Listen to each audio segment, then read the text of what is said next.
Assembly ఎన్నికల పోరుకు రాజకీయ పార్టీలు ఇప్పట్నుంచే సన్నద్ధమవుతూ ఉండటంతో ఉమ్మడి ఖమ్మం జిల్లాలో రాజకీయ వేడి మరింత రాజుకుంటోంది. వచ్చే ఎన్నికల్లో పాగా వేయాలన్న లక్ష్యంతో బీఆర్ఎస్ పార్టీ రాజకీయ వ్యూహాలకు మరింత పదును పెడుతోంది. అయితే అధిష్టానం ఆశల మీద నీళ్లు చల్లుతున్నారు ఆ పార్టీ లీడర్లు. ఎవరికి వారే యమునా తీరే అన్న చందంగా వ్యవహరిస్తున్నారు. ఆ జిల్లాలో అంటీ ముట్టనట్లున్న నేతల మధ్య ఐక్యత, నియోజకవర్గాల్లో నేతల మధ్య ప్రచ్ఛన్న పోరు బీఆర్ఎస్కు తలనొప్పిలా మారాయంట. వచ్చే ఎన్నికల్లో సీట్ తమదే అంటూ నాయకులు ఎవరికి వారే కార్యక్రమాలు నిర్వహిస్తూ ఉండటం బీఆర్ఎస్లో మరింత కాక పుట్టిస్తోంది. ఇంతకీ ఎవరా నేతలు? ఎందుకు వారి వైఖరి అధిష్టానానికి తలనొప్పి తెచ్చిపెడుతోంది? అసలు వాళ్ళు చేస్తున్న పనులేంటి?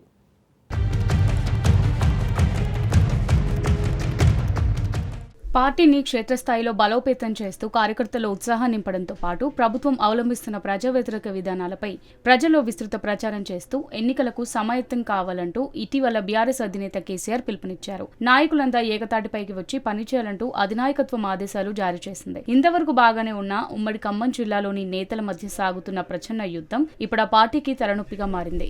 నాయకులంతా ఎవరికి వారే యమునా తీరే అన్న చందంగా కార్యక్రమాలు నిర్వహిస్తుండటంతో కుమ్ములాటలకు కేంద్రంగా బీఆర్ఎస్ రాజకీయాలు సాగుతున్నాయి.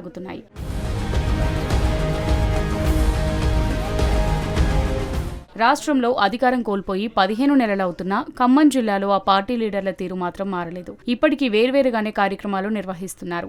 ఈ నెల 17న కేసీఆర్ పుట్టినరోజు వేడుకలు కూడా వారిని కలపలేకపోయాయి.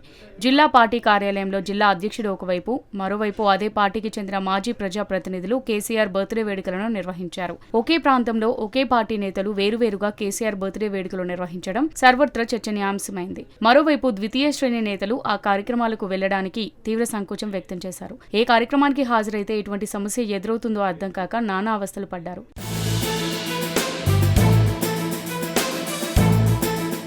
ఇక జిల్లా పార్టీ కార్యాలయంలో జిల్లా అధ్యక్షులు ఎమ్మెల్సీ తాత మధుసూదన్ ఆధ్వర్యంలో కేసీఆర్ జన్మదిన వేడుకలను నిర్వహించారు. ఈ వేడుకలకు మాజీ ఎమ్మెల్యేలు సండ్ర వెంకట వీరయ్య, కొండబాల కోటేశ్వరరావు, కొందరు కార్పొరేటర్లు పాల్గొని కేక్ కట్ చేశారు. అయితే ఖమ్మంలోనే ఉన్న ఈ కార్యక్రమానికి మాజీ మంత్రి పువ్వాడ అజయ్ కుమార్ దూరంగా ఉండడం చర్చనీయాంశమైంది. అలాగే ఆయన మమతా కాలేజ్ ఆవరణలో ప్రత్యేకంగా కేసీఆర్ బర్త్డే వేడుకలను నిర్వహించారు. కేక్ కట్ చేసి రక్తదాన శిబిరాన్ని ఏర్పాటు చేశారు. కొందరు కార్పొరేటర్లు, లోకల్ లీడర్స్, కార్యకర్తలు ముందుగా బీఆర్ఎస్ పార్టీ ఆఫీసులో నిర్వహించిన సంబరాలు, మొక్కలు నాటి కార్యక్రమంలో పాల్గొన్నారు. తర్వాత హుటాహుటిన మమతా క్యాంపస్ లో జరిగిన ప్రోగ్రాంకు పరుగులు తీశారు.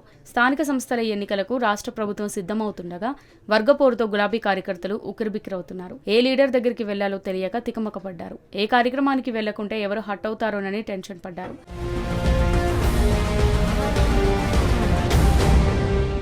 కాగా రాష్ట్రంలో బీఆర్ఎస్ అధికారంలో ఉన్నప్పటి నుంచే జిల్లా పార్టీలో వర్గపోరు కొనసాగుతుంది. నామినేటెడ్ పోస్టుల భర్తీ, పార్టీ కార్యక్రమాలు సహా పలు సందర్భాల్లో ఈ విషయం బయటపడింది. అసెంబ్లీ ఎన్నికల్లో పార్టీ ఓటమి తర్వాత కూడా ఆ నేతలు వర్గాలుగా కొనసాగుతూనే ఉన్నారు. పార్లమెంట్ ఎన్నికల సమయంలోనూ ఈ వర్గ విభేదాలు బట్టబయలయ్యాయి. ముఖ్య నేతలు, మాజీ ఎమ్మెల్యేలు ఏకతాటిపై లేకపోవడంతో అసెంబ్లీ ఎన్నికల కంటే ఎంపీ ఎలక్షన్లలో బీఆర్ఎస్ ఓట్ల శాతాన్ని గణనీయంగా కోల్పోయింది.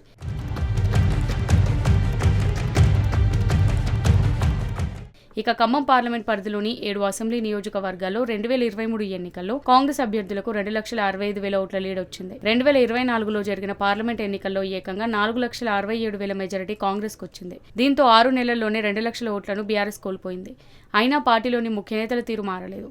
గత 15 నెలల్లో చాలా మంది మాజీ ఎమ్మెల్యేలు ఎక్కువ రోజులు హైదరాబాద్కే పరిమితం కావడంతో జిల్లాలో పార్టీ కార్యకర్తలు నీరసపడ్డారు. పార్టీ జిల్లా అధ్యక్షుడు ఎమ్మెల్సీ తాత మధుసూదన్, రాజ్యసభ సభ్యుడు వద్దిరాజు రవిచంద్ర, మాజీ ఎమ్మెల్యే సండ్ర వెంకట వీరయ్య మాత్రమే తరచుగా జిల్లాలో పార్టీ కార్యక్రమాల్లో పాల్గొంటున్నారు. మాజీ మంత్రి పువ్వాడ అజయ్ అప్పుడప్పుడు వచ్చి వెళ్తున్నారు. పాలేరు మాజీ ఎమ్మెల్యే కందాల ఉపేందర్ రెడ్డి 3-4 సార్లు మాత్రమే జిల్లాకొచ్చారు. మాజీ ఎంపీ నామా నాగేశ్వర్ కూడా హైదరాబాద్ లో ఉంటూ ఖమ్మంలో ప్రైవేట్ కార్యక్రమాలకు మాత్రమే అప్పుడప్పుడు హాజరవుతున్నారు.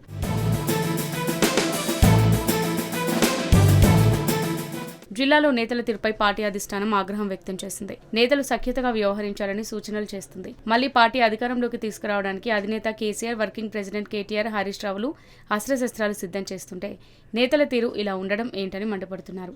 బీఆర్ఎస్ కు ఉమ్మడి ఖమ్మం జిల్లా అసలు కలిసి రావడం లేదంటున్నారు. గత 3 ఎన్నికల్లో కూడా ఒక్క సీటు మాత్రమే గెలుపొందింది. 2014-18 ఎన్నికల్లో ఒక్క సీటు గెలిచిన రాష్ట్రంలో అధికారంలోకి వచ్చిన బీఆర్ఎస్ ఈసారి కూడా అదే సెంటిమెంట్లో భాగంగా ఒక్క సీటు వచ్చిన రివర్స్గా అధికారం కోల్పోయింది గులాబీ పార్టీ.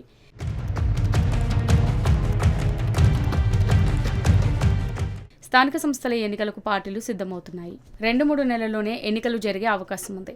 కానీ బీఆర్ఎస్ పార్టీలో మాత్రం నేతల మధ్య సఖ్యత లేకపోవడం ఆ పార్టీకి నష్టదాయకంగా మారుతుందన్న అభిప్రాయాలు వ్యక్తమవుతున్నాయి. వర్గాలుగా మారి వేర్వేరుగా కార్యక్రమాలు చేయడం వల్ల పార్టీ జనంలో మరింత పలచబడిపోతుందని ఆ పార్టీ నేతలే కామెంట్స్ చేస్తున్నారు. ఏది ఏమైనా ఇదే తీరు కొనసాగిస్తే రాబోయే రోజుల్లో భారీ మూల్యం చెల్లించుకోవాల్సి వస్తుందనేది ఆ పార్టీ వర్గాల వాదన.